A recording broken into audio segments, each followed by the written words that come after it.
Buster was a good dog. He had floppy, brown ears, a waggy tail that thumped like a happy drum, and a very wet nose that was excellent for sniffing out interesting things. But Buster had a secret bigger than the hidden bone under the old oak tree, not in barks or whines, but in perfect human English. He'd known how for as long as he could remember. He just decided it was probably best not to. What if it scared his humans? What if they thought he was a weirdo and stopped scratching that perfect spot behind his ears? His family, the Millers, loved him very much. There was Mom, Dad, and a little girl named Lily, who was Buster's favorite human in the whole world. She was the one who shared her peanut butter sandwiches, crusts removed, just how he liked them. One afternoon, Lily was in the backyard blowing bubbles. Buster was chasing them, popping them with his nose, when he saw it. A big, fuzzy bumblebee,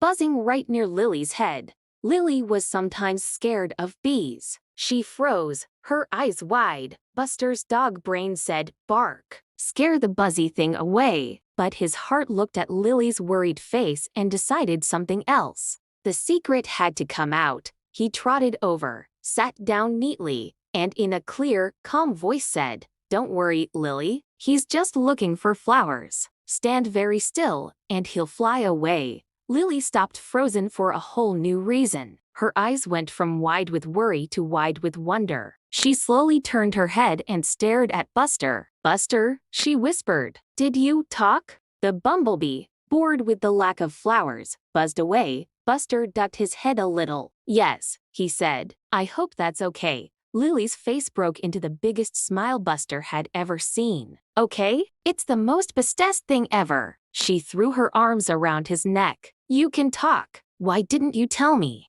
"I was worried you wouldn't like me anymore," Buster admitted, his tail giving a hesitant wag. "Silly Buster." Lily giggled. "I'll always like you. Now we can have real conversations. Do you like the food we give you?" "The kibble is a bit boring," Buster said politely, "but I love the roast chicken on Sundays." Just then, Mom popped her head out the back door. "Lily, time to come in and wash up for dinner." Lily jumped up. "Okay, Mom, you'll never guess what. Buster can talk." Mom smiled a grown-up smile. "That's nice, dear. He's a very talkative doggy with all his barks. Now come on in." Lily looked at Buster, frustrated. "She doesn't believe me." "Grown-ups often need to see things to believe them," Buster said wisely, licking her hand. "It's our secret for now." And so, Buster and Lily had the most wonderful secret. They talked about everything. Buster told her what the squirrels were really saying, mostly, "Hey, that's my acorn."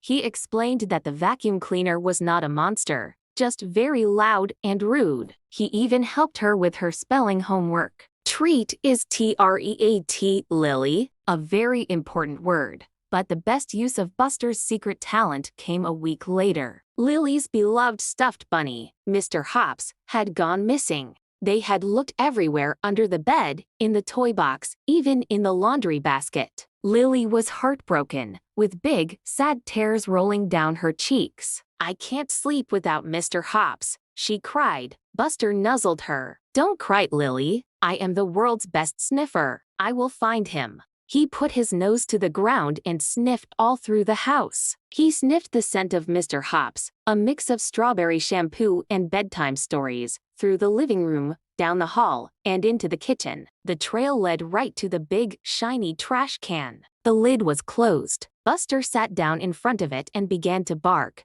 Dad came in. "Buster, quiet down, boy." Buster looked at Dad, then at the trash can, and barked again. "What is it, fella?" Dad asked. "Did a squirrel get in there?" "No," Buster said clearly. "Mr. Hops is in there." Dad jumped, nearly dropping the glass he was holding. He stared at Buster. "I must be tired," he mumbled. "I thought the dog just spoke." "You are not tired," Buster said patiently. "Lily's stuffed bunny is in the trash can. I believe he was accidentally thrown away after the picnic blanket was washed." Dad's mouth fell open. He slowly reached over and lifted the lid of the trash can. And there, sitting on a banana peel, was Mr. Hops. Just then, Lily and Mom came running into the kitchen, having heard the commotion. Dad, looking very dazed, held up the bunny. Buster told me he was in here. Mom stared. Lily beamed. See, I told you he could talk. Buster walked over and sat at Lily's feet as she clutched Mr. Hops tightly. I suppose the secret is out,